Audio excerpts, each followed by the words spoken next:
Hello and welcome. I am your host, the best podcast host in the universe, Steve Cully. I'd like to thank our sponsors at Procyon Partners. Procyon, one of the top 50 fastest growing companies in the nation. They specialize in employee benefits, wealth management, and retirement planning. President Sean Rabinowitz, proud supporter of our podcast network and everything we do. Green Street Trust International, owned and operated by Rennell Jump and UConn legendary men's basketball player Jake Voskuhl. They specialize in tax plans for businesses large or small. They will save you money or get you a big fat return on your taxes. To schedule your free strategic tax planning session today, go to www.greenstreettrust.com. Pete Finch and the Finch Law Firm is located in Bridgeport, Connecticut. If you've suffered any type of personal injury, slip and fall, car accident, your mother-in-law ran you over with her car, your wife got angry one night and decided to stab you, the Finch Firm is for you. Pete has won legal battles all across the state of Connecticut. He will go to war to get every dollar you deserve in compensation. You just have to remember, in a pinch, call Finch or go to his website, thefinchfirm.com. Dynamic Human Performance is owned and operated by UConn legendary running back Andre Dixon. He trains boys and girls of all ages, all sports. He has a boot camp program 7 days a week, 6 a.m. You want to get in shape, you go to Andre. He has an athletic development program where he trains boys and girls in the sport of their choice from the ground up, helps them reach their full potential, be the best they can possibly be. Andre has sent boys and girls to college on scholarship for all different types of sports. To work with the best, he has a 5,000 square foot state-of-the-art facility in Hartford, Connecticut. Go to www.dynamichumanperformance.com. All right. And here we are, finally back for Husky Talk-SNS with former UConn star, captain, NFL player, Big East broadcaster, Sean Mulcahy. Great to see you. Always good to see you. I forgot to tell you, I am coming up next week for the week. The producers for the documentary have a podcast studio rented. Oh. And want to record me doing shows there. Where is it? I'm staying with Maria. She said it's about 20 minutes from Maria. I'll find out the exact location. All right. So if you can come, or I'll just do a show with you. They want to record me doing shows there. And if it's only 20 minutes from Maria, that shouldn't be too bad. That's right by you, right? Yeah. But either way, we'll do something. We'll get together at her place. But yeah, I figured we'd do that. I'm going to go to the basketball game Wednesday. I'm going to try to get some press passes. If you have any interest in going or is it working. Bridgeport? No. It's in Hartford. Yeah. It's too far. Okay. Well, I probably have to. What day is it? Wednesday. It would be Wednesday night. Yeah. I might have to work. Okay. But the podcast thing, if it's not too far, we could ride up together. You think you could probably do that? Yeah, absolutely. Okay. All right. But yeah, she got a podcast studio and she wants to, I'm supposed to give her the schedule, but yeah, we'll do something like that. Maybe Tuesday, if you're available Tuesday during the day, because you're free until 5, right? Yep. But they're out. Your kids are on break, right? Yeah, but Maggie's home, so it's okay. Okay. All right. We'll work it out. So we'll start with the Super Bowl, since we didn't get a chance to talk about it. What were your initial thoughts? So yeah, it was definitely dull. Defensive matchup, if you love that type of thing. Yeah. we had a feeling that the Seahawks would win due to their defense. Didn't think it would be that dominant.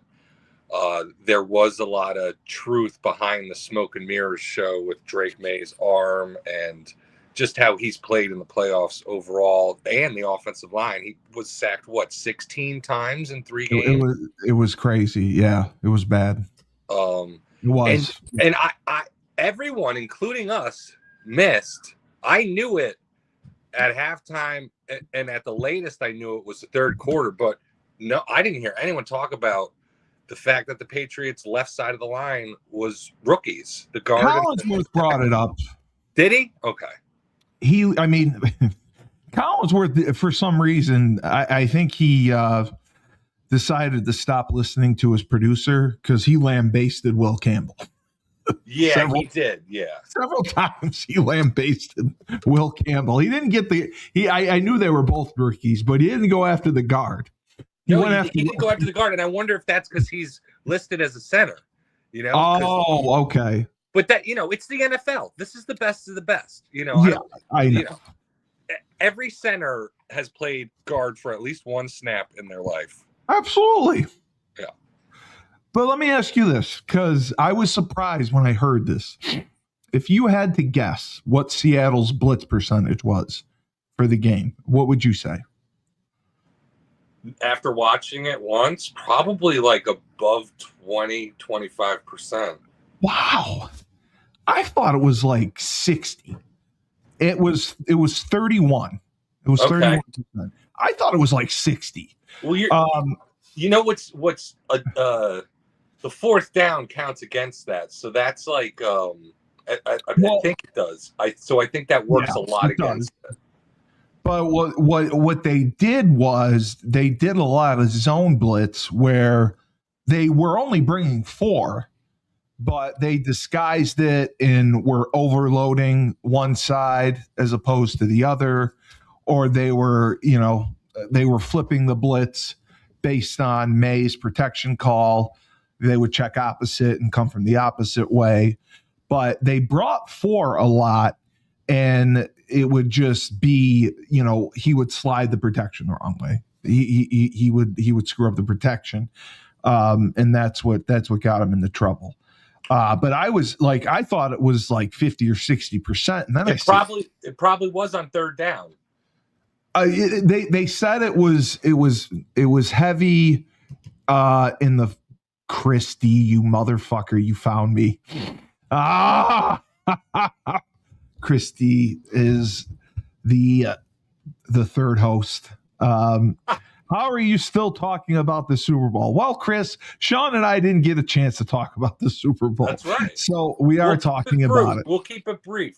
And what's Christie's favorite movie? He's mad because, all right, he uses my name. I called, David Benedict, our athletic director. I call him Saint Benedict because I think he's a prick. Yeah. So now he calls him Saint Benedict.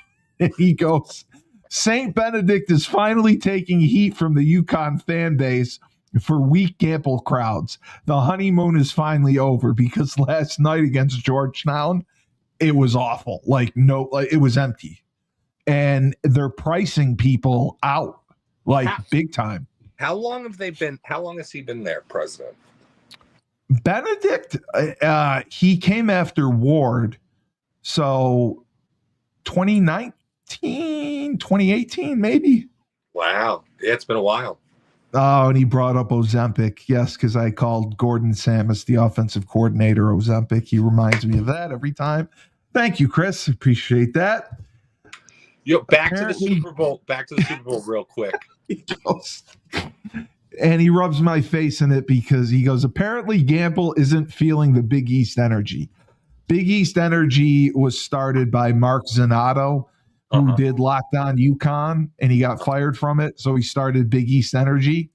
And Christie bust my balls about it because I got in trouble by the higher ups at UConn because I said locked on my balls because I don't like Mark. I said I didn't like Mark Zanotto at the time, and it didn't go over well. So he reminds me of that.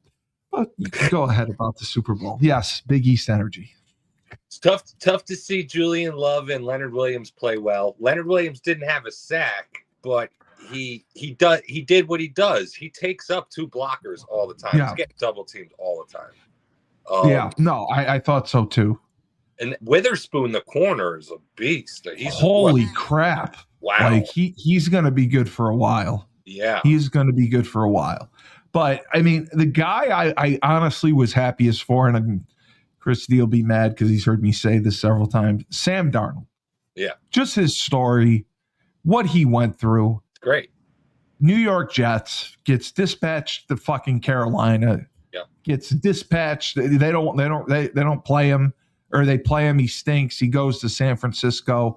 Says it was the best year of his life. He had like a redshirt year, a chance to learn. And then he goes to the Vikings. JJ McCarthy gets hurt. He leads them to a 14-3 record. And they choose not to re-sign him. They want to go with McCarthy. They don't want to pay Darnold. Which they got to back up their first-round pick. They got to. That's where they went wrong, was drafting. Was a reach with McCarthy anyway. I didn't think he was a top 10 pick.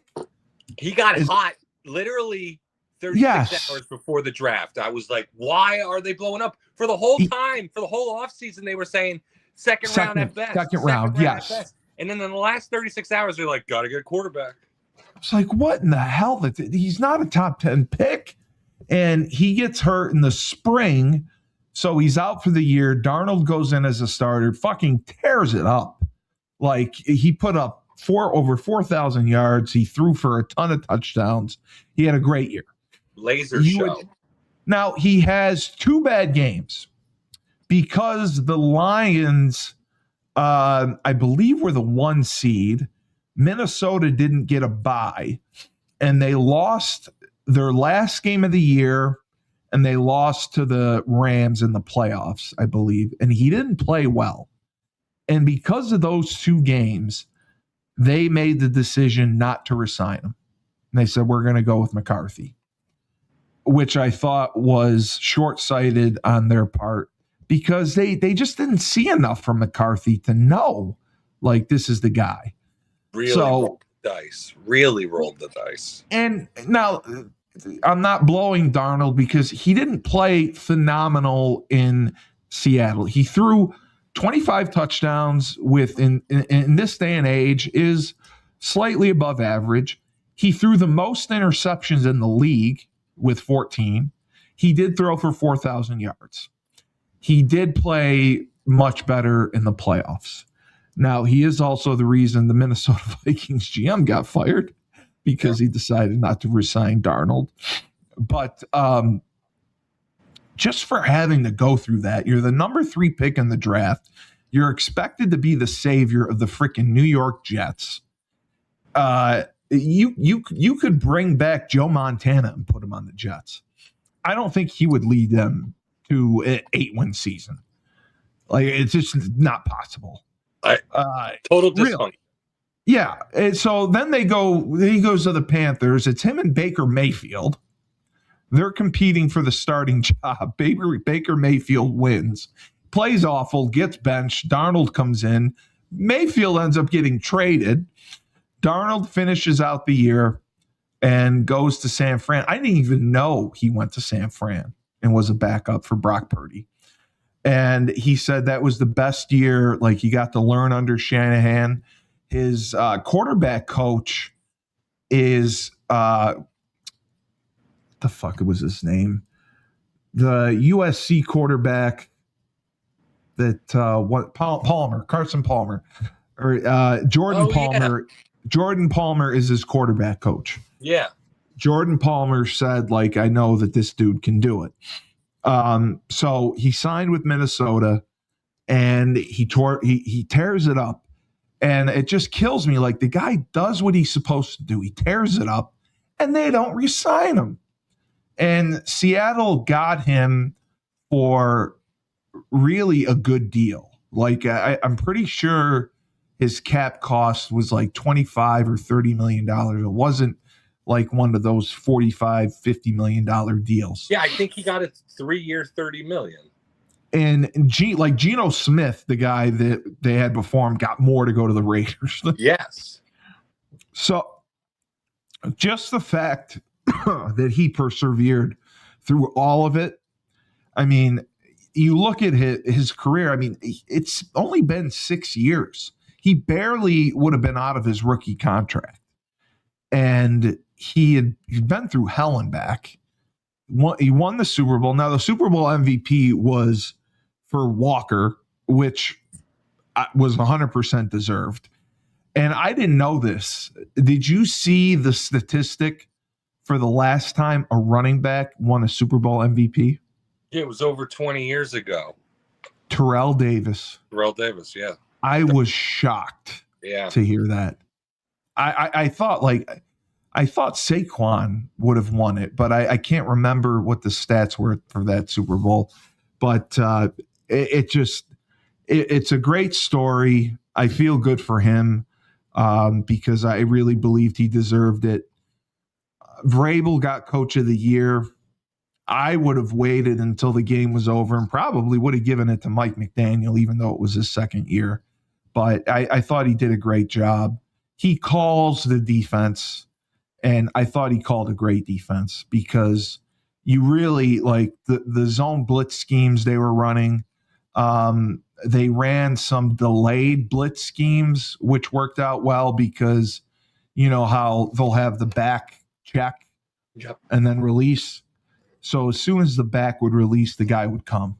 And they got pressure and sacks that way. But we both predicted Seattle, I believe, to win. It was, a defensive battle. I mean, it was 12-0. I mean, it was boring. It was one touchdown the whole game. So, I mean, is it going to be one of the most memorable Super Bowls? Probably not. My other question, the halftime show. Yeah. Not to get political, but what were your thoughts on the halftime show? So my kids wanted to watch it, but everyone did. Yeah. I paused it and I don't know, something got distracted and it was fine. So we went back to it and, they were just like watching the dancing was a little provocative, I would say, for kids. So here's my thing. And this isn't just in the Super Bowl. This is every TV dance event for, always gotta have dancers. This right. is my gripe. The aggressive dancing where they're like, and my neck would snap, my shoulder, my rotator cuff I know. Snap. Why are they so aggressive? I thought dancing's supposed to be fun and happy, and they always look angry. Yes, the attitude, such attitude. Yes, anger and aggression. Anger, attitude, dancing. I can't thought the stand same it. thing. Can't stand it. I thought the same thing. I was like, geez.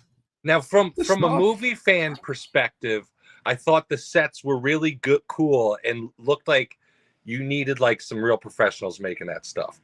I didn't like his fake football shoulder pad suit. I didn't like that. And the vocals were I forget the language. I couldn't understand it, obviously. Yeah, nobody can understand. But his mic was off. His levels were off. Oh, they were. So okay. I didn't watch it at all. So it didn't sound great. So and that's why you see a lot of lip syncing at live events because the sound is so bad. So, especially in a stadium. Yeah. So the fact that I couldn't understand him and the levels were off, I more was like, you just didn't think it was the best performance because of those technical things. No, and the provocative but honestly, dancing. The visuals for me were better than Kendrick Lamar's last year. Because I like the movie set designs and all those different aspects. The biggest joke for me was Lady Gaga a few years ago when she jumped off the top of something like Spider-Man, but you saw her unathleticism. She's a phenomenal savant singer, but she's not athletic. So when she jumped off, it looked so awkward. And that will always be number one worst halftime performance for me, Lady Gaga. Yeah, but I mean, this was just, it was a mess. I saw highlights of it, and I think people overly politicized it. It wasn't that bad. It's But just it wasn't great. I know, like no. Listen, it's America. yeah, This is America's biggest event ever. yeah. You, So you, they you, tried to fix that with Green Day in the beginning. They never done that. I know. I saw that. I saw they had performers in the beginning. And then I thought it was hilarious the other halftime show with Kid Rock that cracked me up. It should always be. Here's the deal, and I know this is obviously short-sighted and whatever, but in my mind, being a former player, it should alternate between rap and like hard rock, heavy metal, and most of them like and nothing new, like not a new artist, like something like that every player that people knows. Yeah, I agree. You know, like so many players love like Enter Sandman, so you could get like Metallica in there. Sure. And then so many people love like Tupac or Biggie, so you could do a thing there because that gets everybody hyped. Then the next year you could do like Guns N' Roses, and then after that you could do like Run DMC or Public Enemy, like all these great. Yeah, they did that after the Janet Jackson fiasco. They started doing old heads like Tom Petty and the Rolling Stones, or I can't remember. Bon Jovi. They did a bunch of. You're right, and those sucked too. Yeah, they were awful. They went. They didn't just go back one decade. They went back like several. So it's got to get the people going. It's got to be provocative. I'll run the second ad quick. Down south, we have Julius Williams and the Trench Mob, located in Decatur, Georgia. They train offensive and defensive linemen. They compete in 5v5 tournaments and college showcase camps across the country. They have sent kids to schools like Florida State, Miami, Clemson, Tennessee, Georgia, Alabama, just to name a few. If you want to be trained by the best, you work with the Trench Mob. Julius has a virtual program. He can train you anywhere in the country, and they will make sure they have the highest percentage of kids that go Division I. Go to their website, trenchmobfootball.com, and sign up now. Ned Von Young owns Fresh Fold Laundry Company, located in Chapel Hill, North Carolina.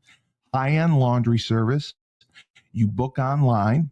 You put your laundry out in a clear plastic bag. They pick it up, wash, dry, fold it for you in 48 hours. They have an expedited service that can do it faster. They also offer an online subscription model, weekly or bi-weekly, so you can have your laundry done that way whenever you want.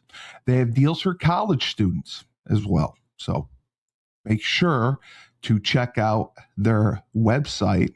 It is my-freshfoldlaundry.com.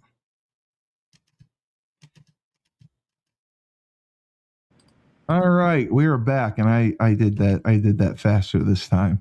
Nice. I hope Joe D gets a good night's sleep tonight. Don't want him get too cranky for your podcast tomorrow. Thank you, Chris. I appreciate that. What the Trench Mob's my sponsor, Christy. Do you want to sponsor me? I still think you're Batman. You sponsor me, and then I won't put Trench Mob ads on. Bruce Wayne. Chris D gets mad. He gets mad when I run the sponsorship ads. So in other news, Chris D, since we're not going to talk about the Super Bowl anymore, the NCAA allowed a couple waivers. Well, one waiver. Trinadad Chambliss got his 6th year of eligibility. The Alabama basketball player shockingly got his negated, which we were surprised at. The Syracuse quarterback, Steve Angeli, the judge wants to take more time before giving his ruling. And then the Montana linebacker literally got a 9th year of eligibility. I'm like, That's why I said, Sean, I think it's time. I think it's time. You're going to give my dad a call. Herb's going to sue the NCAA. We're going to put you back out there. I mean, what the? I somewhat agree with Charlie Baker when he says, like, we can't deal with this at the state level because every state has different laws. And by the athletes filing in state court, it gives them a better chance. And the reason I say that is, like, I think Tennessee or Alabama initially, the guy that granted the Alabama basketball player temporary restraining order allowing him to play was an Alabama grad. The Tennessee, where the lawsuit is for Angeli, the Syracuse quarterback, he was a Tennessee grad. So that complicates things. But it's just like junior college now doesn't count. If you go to junior college, doesn't count towards your eligibility. You can play 2 years of junior college. It's not going to take up your eligibility. So I'd encourage everyone to just go to junior college. I don't get it. Like, it's weird that even after 5 years, you would think no matter what, it's over. No matter what. Yeah, that's what we were all taught. We were all taught. Remember, Bill Schultz would do a stupid-ass compliance meeting, and it would be your clock starts, and you have 5 years. And that was it. There was no debate. There was no room for interpretation. There was one example, and it was a great example of some guy getting his 5th or 6th year, and it was Dan Conley at Syracuse, the linebacker. Yes, Dan Conlon. Yes, because he tore his ACL twice. I remember that. Back-to-back years. Because I was a diehard Conlon fan. Yes. We saw him at camp a lot. We would go to that Syracuse camp. We saw him. Yes. He coached there forever. He did. He tore his ACL twice. He was like one of the first 6-year seniors because he was granted a medical hardship. Yes. That I agree is different. Now, they were trying to say that Trinadad Chambliss was technically granted a medical hardship because one of his years at the Division II school, he was at Ferris State, he couldn't play because he had like bronchitis from COVID or something. But why it was denied at first was because there was no documentation. They didn't submit any documentation of it. The second hearing, apparently, they submitted the documentation that he missed the time he did because of the bronchitis or whatever. Jesus. So that got approved. Angeli is probably going to get approved. The Montana guy, if you read his whole story, it's exhausting. I read it. It started in 2019. Okay. Are you effing serious? 2019. I swear it starts in 2019.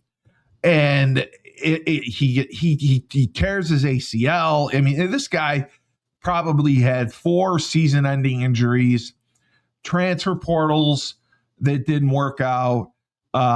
It was just a mess. He was at USC. He finally plays in 2023. And then he gets hurt again in 2024. He transfers to Montana because he wants to play linebacker. He plays 2025. And the coaches at Montana urge him, sue the NCAA, apply for a waiver.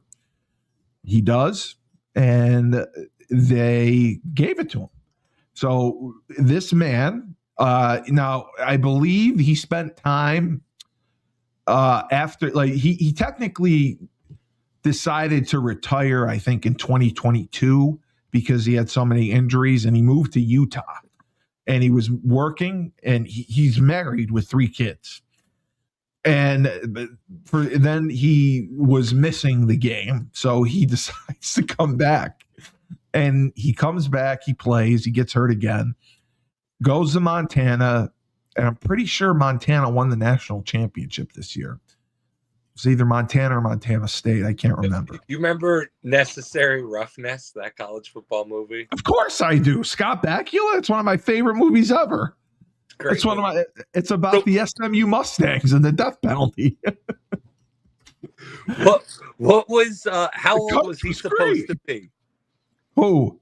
Scott Bakula. 34. Like yeah, he was 30. He was 30. I think he was supposed to be 34. Okay, but it was just hilarious. I mean, that was one. Sinbad was in that. My God, Kathy Ireland. That was what she was the kicker. That's right. That was one of Joe Esposito. Who was the assistant coach? Center. Oh, the assistant coach. There was the old guy and the guy with the mustache.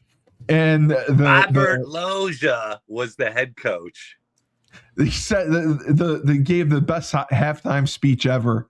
He when they were losing the final game, I want you to rip their heads off and shit down there.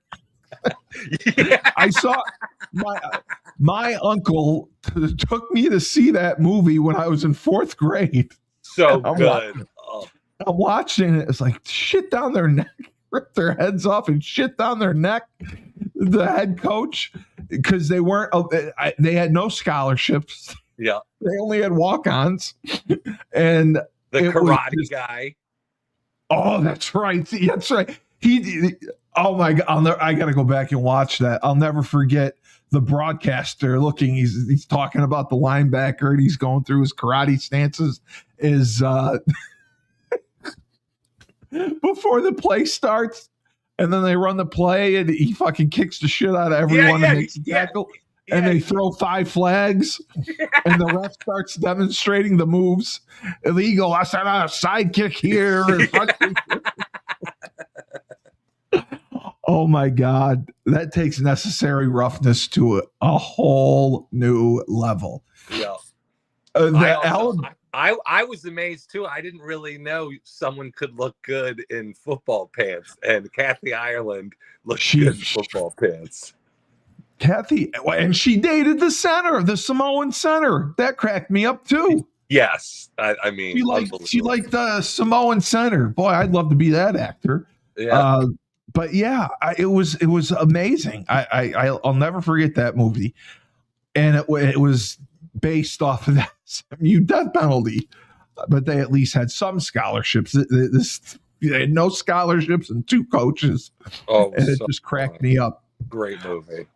But the Montana guy with the 9th year, the Alabama basketball guy. So when you find out his things denied, the people, his representatives say currently there are 100 players in the NCAA playing right now that have played in the G League, the NBA G League. Wow.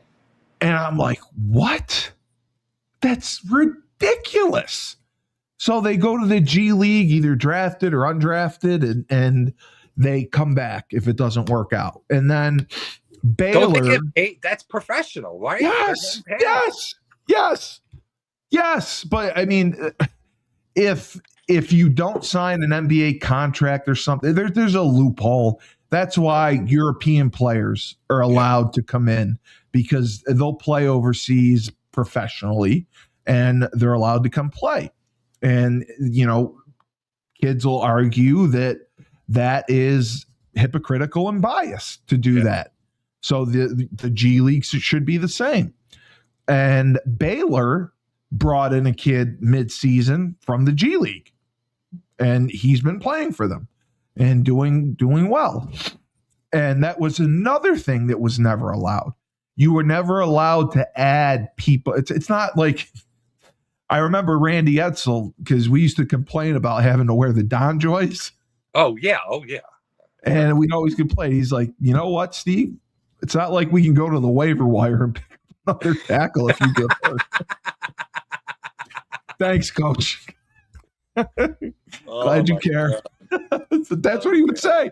That used to be the rule. Like, you could not add anyone to your roster mid-season. Yeah. So Baylor adds this guy mid-season, and the judge rules in his favor. He's playing for him. Alabama does the same. This guy played, the judge granted him a temporary restraining order, TRO, which allowed him to play until the hearing happened. I believe he played for a month, and then the hearing happened, and the judge who granted the TRO had to recuse himself because it was revealed he went to Alabama and was a booster. So he recuses himself from the case. Another judge takes over, looks at it, and says, "Yeah, no, you can't play, and you're ineligible." And they're still trying to fight it. It's just like, and you ask yourself why does Trinadad Chambliss, why does he want to come back? Why Diego Pavia comes back for an 8th year? Why? Because it's money. They would make more money in college than they would. Like Trinadad was projected 2nd, 3rd round pick. Yeah. Pavia, when I saw him on stage, looked like a dwarf. Like, I mean, I have no idea. I mean, he makes Russell Wilson look 6'5". I mean, I don't know what this. He would get his dick kicked in. Like, I don't know where he's getting drafted, but he got a pretty penny to come back to Vanderbilt. So they want to make the money. I understand. But it's getting so prevalent now, and the NCAA, it's hilarious because they have basically been neutered. They would investigate everything. I mean, if you took an extra pencil, and investigation. I mean, they just remember how much we got drug tested? Well, that was see, the drug testing was different. The drug testing was by UConn. Yeah. But UConn paid for it. The NCAA only drug tests once a year. Oh, wow. UConn was crazy about the drug testing. We would get drug tested randomly every 2 weeks. Yeah, pretty much. It was and I'll never forget the week we were playing Navy. Greg Smoot gets picked for a drug test. He's freaking out because Navy, like, he's been waiting for this game. He gets to play in his hometown. His whole family's coming, and he knows he's going to fail. So I'll never forget this. He's like, "What do I do?" I go, "I have no idea. I'll look some stuff up." And because I did the same thing when I went to Woodstock. I didn't smoke weed, but I was around it. I remember that story. And I called Edsel. Yeah. My father called Edsel, and I'm like, "Coach, I swear I didn't do anything, but I went and Edsel." I gotta ask him if he remembers that. And he was just like, "Listen, whatever happens. You're a freshman. We'll figure it out." And I remember Tommy got in trouble as a freshman for pot late in the year because he was in someone's room. And like, marijuana is nothing. Like, you could flunk for marijuana 10 times. You just have to go to, a couple classes or whatever. So Smoot this obviously had a couple failures, and he was freaking out. So I was reading about, creatine, and just peeing, and you can get just pure water basically to pee out. So I'll never forget, this motherfucker, he filled up one of the water bottles with creatine. I totally remember this. And was shaking it, and he's drinking. Now, he's pissing himself during practice. He just pissed himself. He kept pissing himself during practice. And I remember I was there, and he was the last one. And Bob was motherfucking him. He was like, "Let's go, pee." He's like, "Get the fuck off me, Bob. Stop. I can't go with you like this." And he ended up like scooping it out of the urinal or something like that. And he turned it in. And I don't know if he ended up passing. I'll never forget that. But that cracked me the fuck up. Like he was. Yeah, I remember him being so paranoid for like, because he waited years for this. We're going to Maryland. Like they can see him. His whole family was going. He's like, fuck, I'm going to get suspended. And it's our home. Everyone's going to be there. He's like, oh my God, what do I do? And I was like, he ended up having a good game. Yeah. We shut him out. We had a great game. Yeah. But yeah, I mean, it's just it's so out of hand right now with the eligibility thing, and the NCAA wants Congress to intervene, and Congress has not done so. Obviously, they have more important things to handle. But I just don't understand why Charlie Baker, the NCAA commissioner, they can't pass legislation, something like that. Because, they're afraid they're going to get sued and they're going to lose. And that's why they haven't done anything. But it's just amazing to me to see the NCAA literally investigated everything. Yeah. And now they won't go near anything. Like every time they get sued, they fold. Yeah. Yeah. Well, they lose or they just let it go.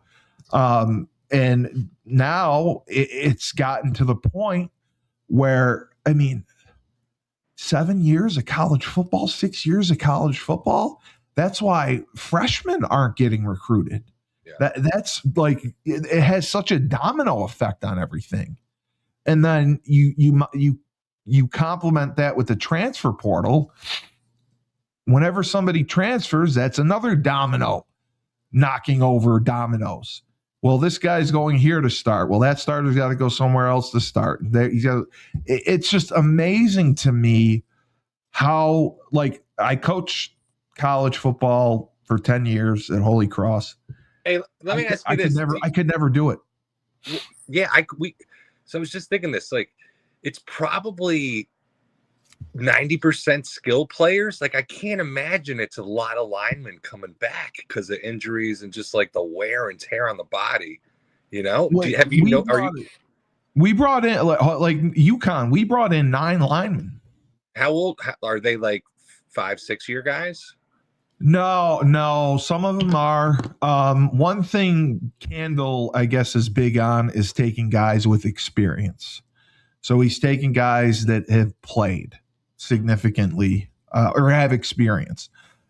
One of our big signings was a defensive tackle who was a redshirt freshman at Texas. Oh. He had like 30 tackles last year or something. It's just crazy. And I did a podcast with Dave because there was an article, I don't know if you heard about it, in the Connecticut Examiner. Got picked up by everyone. And I was furious at the title. It said, yeah. I passed it along. UConn still winning despite secret payments and corruption. Yeah. Total BS. And I went nuts. I called the writer out. I lambasted him. I said, why don't you do some research and some facts look up some facts before you write this bullshit. Yeah. And the Connecticut Examiner is giving me an opportunity to write a rebuttal piece. Really? I'm going to. Fuck yeah. Opinion. Because he's wrong on so many levels. Of course. He's saying because they play on national TV and are, the stands are filled, they are followed by millions, they have no expectation of privacy. Yep. And UConn has not broken any NCAA rules. The rule is the athletic department we're a public university. We disclose how much every employee makes. I can look how much up. I can look up how much the Citus makes right now. I was talking about this the other day. The athletes are 1099 independent contractors. They're not employees of the university. Okay. Right. So, and any, we hear what guys are paid. There's speculation. There's nothing that's really confirmed. Like, people say they're getting this or that. And maybe guys talk about it. I don't know. But yeah. I think if you released that information, I said, you're going to put a target on these kids' back. Like, you don't think a gang, Joe D disagreed with me on this, by the way, Christy would love. I said, like, you don't think a gang would drive up and try to rob these guys?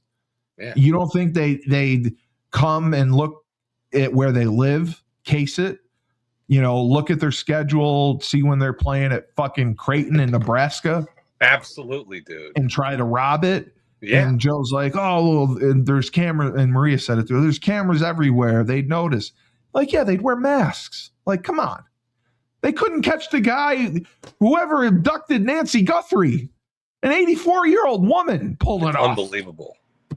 Like you're putting a target on their backs. Like, if it's revealed Solo Ball is making that kind of money, it just seemed irresponsible to me. But it's killing the recruiting of freshmen for college sports because of, COVID has been over for years. Yeah. And to get, exemptions based on that is crazy. The injury exemptions. I just think the NCAA has to go back to having some balls and fighting this a little bit harder. And I believe they're going to appeal the Chambliss ruling, being eligible to play. Pavia, his exemption still hasn't gone to court. It's supposed to. He's going to the NFL, but that never even got heard before the season. But I mean, they're talking about going to a 5-year model where you have 5 years just to play 5 years. Do you think that is a solution? Just give them 5 years eligibility. I'm fine with it because it's kind of similar to the old way. But the real thing is like being able to enforce it and turn down like silly lawsuits. Like, so if you have a season-ending injury within the first 2 games, regardless of how many plays you play, right? After that, you don't get another shot. Yeah, I mean that, and I think that the transfer portal guys are just chasing money. I think they're right. Do the one transfer for free, and then if they want to transfer again, they got to sit out. It's just coming. It's becoming too crazy. Yeah, and I mean, it would be a red flag for me to see a guy who's transferred 2 or 3 times. Yeah, and you're the third school. Yeah, I wouldn't want that. And that's what happened to us with Evers. We took Evers. We were his third school. Wow. So I'm blown away by it. I don't think Congress is going to regulate it. I think that we have to. I really do. The NCAA has to get it right. Have you watched college basketball at all? A little bit. Only UConn, St. John's, but that's about it. What are your thoughts on UConn? They look good. A little inconsistent against St. John's, but overall they look good. Yeah, we talked about that. And it looks like they live and die on how Ball plays. Ball and Reed are the two studs. Yeah. Mullins has been coming along. Caravan is just so inconsistent. Yeah. Like he dropped 17 against Georgetown. He had St. John's. And then the following game, he was awful. He had like 8 points. That's why he came back. That's why he didn't go pro. Yeah. Oh, I know. And he has, I believe, the most wins in UConn history for a player. Wow. Which I thought was crazy. Yeah, it's just crazy. Are you looking forward to NCAA tournament time? No, I've always been an oddity with that. A lot of my friends make fun of me because I'm not really that into it. Yeah. I've never really been into it, even with like pre-post UConn. I don't know what it is. Like I grew up loving basketball. Michael Jordan was my favorite. It's one of those things. Like I prefer watching the professionals play. And as like a competitive athlete, part of me still thinks I'm better than any college player. You are. You are. All right. I'll run the last one and then we'll finish up. Finally, we have James Whitfield of Luther James Insurance. For the last 3 years, James has dedicated himself to the art of financial services. He specializes in life insurance and insurance policies. He will save you money, make you a boatload of money, and do so tax-free. He also specializes in retirement planning because we know the stress that goes into thinking about retirement. How much am I going to need? For how long? Do we have enough? Because fear of the unknown is real. To contact James, go to www.lutherjamesinsurance.com. All right. So I was looking at the Giants free agents. They have a couple receivers. Robinson's one of them. Harbaugh's coming in. He made some changes, obviously. I think he's really going to help Dart. I think with Cam, Neighbors, and they have to upgrade up front. But everything I'm reading is positive, and it looks very optimistic for next year. Yeah. They got a coach who's done this before, knows what the deal is, can get them ready. Pretty decent roster, but you never know. The Giants offseason the past 15 years has been the best part of the full season. There's no major injuries. Curious to see where they go in the draft. If they go with the safety out of Ohio State, are they going to get rid of Hollins? Are they going to Belton? What's going on there? Are they going to stick with the guy they just got from the Saints, 21, Adebo? Not Adebo. Oh yes, the safety. Yeah, no, the corner. Oh, the corner. I think they have to. I think they have to. I think they need help up front, both sides. I mean, they have Carter, who's okay. He's coming along. They have Bobby. I think that they need just to really upgrade up front and maybe give Jackson Dart another weapon. I love the tight ends. I think they're going to be good. But I think it's in the trenches where they have to really make a difference. That's where I think they could get some good help there, good value picks, because this isn't really. It's not a good draft overall as far as prospects go. Recruits. Do what I always say, man. You got to take 3 linemen in the first. I agree. Round. Just go for it. You'll hit on one. Yeah. It's like roulette. I mean, you're going to hit on one. I agree.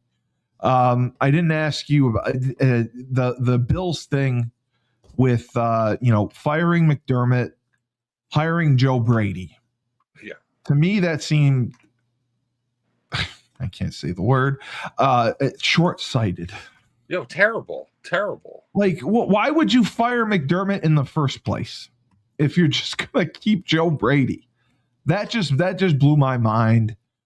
I thought that was awful, and a part of it, there really was a lack of qualified candidates out there for 10 openings. That one, and then what do you think about the Jets and their quarterback situation? Do you think that they'll draft someone? So I talked to my brother-in-law, who's a huge Jets fan, knows the game well, and I was like, do you feel like the Jets missed an opportunity here with all these coaches available? And he said, not really. Like, I just kind of want to give Glenn some time, see what happens. Because I thought Glenn was a disaster last year. I thought he was too. Terrible. I thought he was too. But the Jets are notoriously frugal. Yeah, and they're not gonna. They don't care. They don't care. You know, they don't care. Like, they went with Adam Gase for 2 years too long. I mean, oh my come God, on, that guy. Yo, from day one, that press conference from day one, I said, no professional player will be able to take this man seriously. Seriously, they're not going to respect him. I remember that press conference. He looked stoned. He looked like he would deer in the headlights. And I thought the exact same thing. There's no way. So this week, I know you have break. You're working nights mostly? Yeah. Okay. So you're working at night. What time do you go till typically? 5 till. It depends, but it's usually like it's usually like 4 to 10, but some nights ends earlier than others or start later. I didn't ask you. Did you get a chance to talk to Mr. Orlovsky, Dan Orlovsky's father, at all? No. All right. If you have his number, or message him on Facebook. Yeah. Because I was talking with him, and he wants to see if he can help you out. I think he can. So give him a call. Sure. I mean, you'll hear about how pissed off he is to his son. Well, he had heart surgery. I felt bad for him, and I remember I called to check on him. I didn't have his number. I tried through Facebook Messenger, and it wouldn't go through. Yeah. But he had major surgery. So, and he was in Florida, and he was trying to connect with him, and it didn't work out. So, I message him every now and then. He'd appreciate it. So check in with him. Okay. But great show, great perspective. Thanks. And seriously, if you change your mind and you want that 5th year, I mean, the guys are getting 6th, 7th, 8th years. I think Here's what would happen. We'll send Herb in there. We'll get you a 6th. Here's what would happen. I'd get one play, and I'd fuck somebody up, and then I would disintegrate like the White Walkers in Game of Thrones, or like the guy in Indiana Jones. I would just turn into dust. You'd be dust. All right. Well, I mean, we'll get you some NIL money. Yeah. Put it in my will. Okay. Well, great show. Sean Mulcahy, former UConn star, captain, NFL player, NFL Europe, Big East broadcaster, and comedian. Still got a year of eligibility. We'll send Herb to state court. We'll have him file a TRO. God, you imagine I would die. I would die. I'm sorry. I would die. So, Husky Talk-SNS. I'm Steve Cully, the best podcast host in the universe. Remember, when life gives you lemons, don't make lemonade. Take 2 oranges, throw them back at life. And I'm Steve Cully. I'm running for Congress.